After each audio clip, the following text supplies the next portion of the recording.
夏季达沃斯论坛召开之际，全球多地极端气候频发，这警示人类应尽快合力应对气候变化，以免造成更大的气候灾难。发展中国家尤其需要得到帮助。应对气候变化的新技术蕴含大量商机，这也是本次夏季达沃斯的重点议题之一。深圳卫视特派记者在大连现场采访多位嘉宾，来看报道。值得一提的是，多位论坛嘉宾接受深圳卫视记者采访时表示，对于美欧等国近期对中国新能源汽车加征关税的做法，他们深感担忧。他们认为，中国新能源汽车产业累积了大量的发展经验，提高了环保的效率，让联合国气候行动提出的目标能更顺利达成。来自加拿大麦吉尔大学的学者贝努瓦表示，中国是致力于应对全球气候变化的行动派，整个世界都因此获益。Said it's based on science, technology, and innovation, which I believe is the right thing to do, to really let the market and the innovators come up with solutions. He said it should be based into sustainability imperatives. It should be based also on health of people. And those are values that we have at McGill University too. The governments are very short-sighted on this. They want to protect jobs, and they want to prepare their companies to be ready to compete. It's incredible. I love new energy vehicles, and I think it's a real transition for the world. We need to electrify our economies in order to deal with climate change,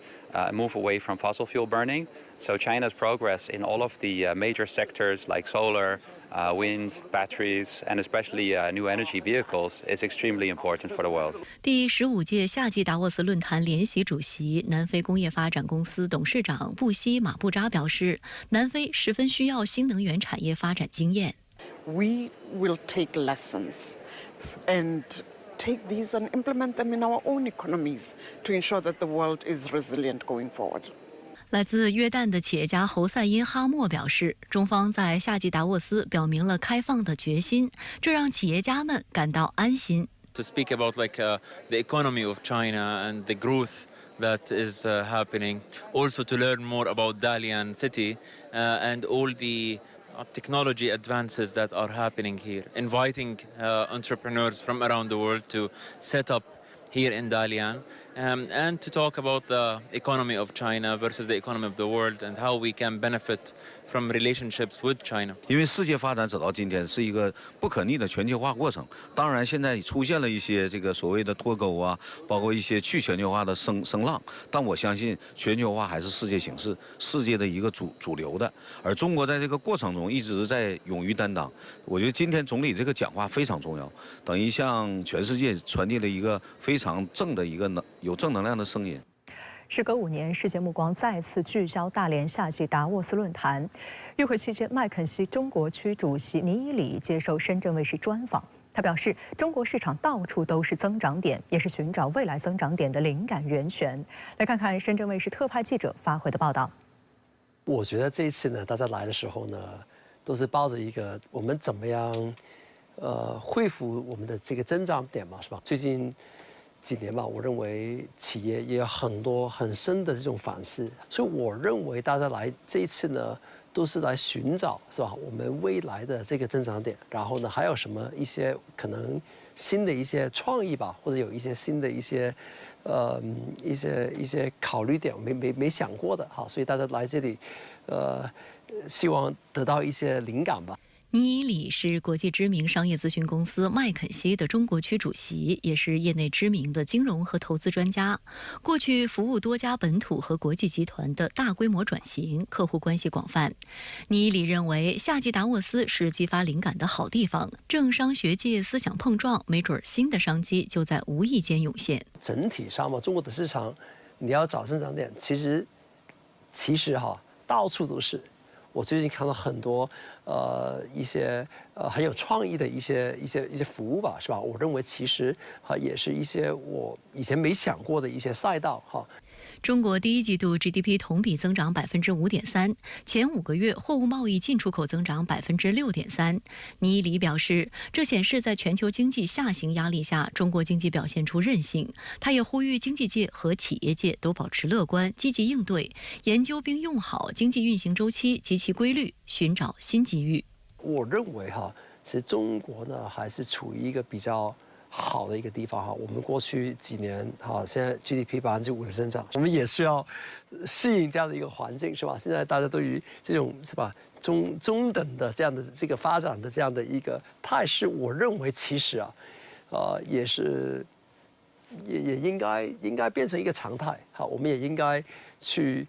珍惜现在我们未来10年这样的一个机会。倪黎认为，对于大多数跨国公司而言，中国长期保持稳定增长的目标市场地位。他今年3月在北京参加中国发展高层论坛期间做了一个小调研，长期深耕中国市场企业高管都表示，现阶段中国业务占到其全球收入的15%至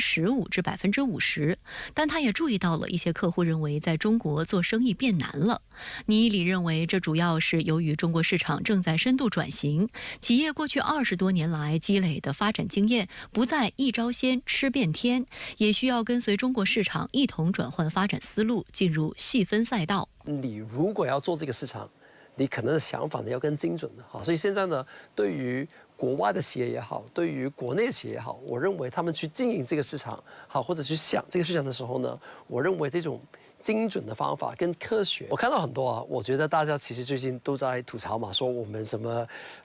消费降级然后不愿意消费怎么样？但是如果你看很多细分市场的时候呢，大家在寻找什么东西呢？在找一些他可能去找一些他可能以前没有尝试过的一些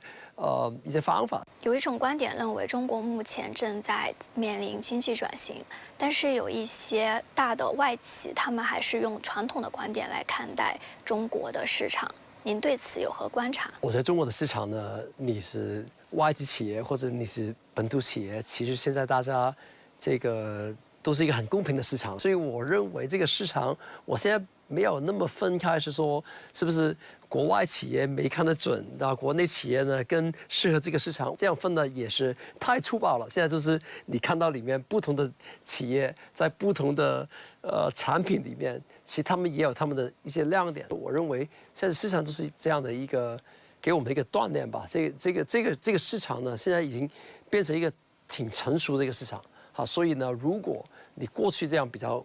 粗放的做法，现在已经不会受到这个市场的接受了。在谈及中国企业未来发展时，倪黎认为，中国是公认的世界工厂，但中国拥有的全球化思维的企业数量仍然与中国的实力不相称，这需要进一步激励企业家们进行开拓。他注意到，在电动汽车等新3样出口中，中国企业家表现得相当自信，其开拓经验也将外溢到其他产业。这个世界还是挺大的，然后呢，我们中国其实过去累积的一些好的东西，其实在当地也非常受欢迎的。但是你怎么样把它是吧localize 当地化然后呢把一些东西把它更适应当地的这个市场，我认为如果我们能做到这些点的时候呢，我认为还是很有市场的所以我认为从出海或者作为全球的市场来讲，可能我们现在还是刚刚开始，才是第一步。倪黎告诉深圳卫视记者，他拥有多年商业咨询的经验，也借此采访给企业家们一些建议。我认为作为企业我们永远要看一下未来的10年，它的需求是什么。我们在麦肯锡做过去的30年，我们觉得你最大的一个决定，作为老板最大的决定就是要选对赛道。对所有的企业，现在最重要的是未来10年是吧？增长点是什么地方？这个好的赛道什么地方？如果你不在这个赛道，你怎么样把自己变成这个赛道里面的一种走进这个业态？好，我认为这个才是这个做企业最重要的决定。